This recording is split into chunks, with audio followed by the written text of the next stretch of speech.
Thank you for having me. When I'm teaching students who are weaker in their writing, I focus on several key aspects that can really help improve their skills over time. First and foremost, I emphasize clarity and precision. A common issue with struggling writers is repetition, using the same phrases or words over and over, which can make the writing feel redundant.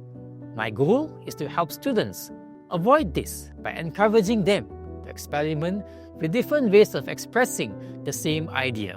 For example, Zack went to bed, his body completely exhausted.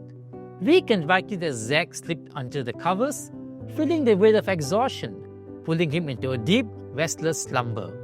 Another area I focus on is descriptive language and imagery. I guide them to use sensory details to paint vivid pictures in the reader's mind. For instance, instead of writing, "The room was quiet," I encourage them to be more specific, such as, "The heavy silence wrapped around me," broken only by the distant creak of the wooden floorboards. I also encouraged one of my students who wanted to write about fear. This is a slightly complicated topic since you have to be more convincing to evoke that fear and draw it out of the readers through the way you write. So I taught him to heighten tension and emotion in his writing. Instead of simply saying "I was scared," I reminded him that showing the fear through imagery will be more powerful. I gave him an example. I crawled back into bed, my mind racing with dread, as the shadows of my worst nightmare loomed just beyond the edge of my thoughts. When reviewing his ending, I noticed that while it was optimistic, it lacked personal reflection. I explained to Junli that a strong ending should not just express joy, but also show growth or lesson learned. I advised him to add a reflection line.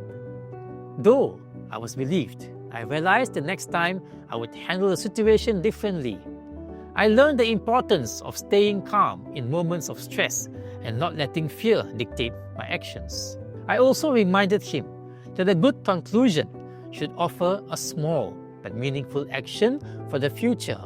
I suggested something like, "From now on, I'll take a moment to breathe before reacting.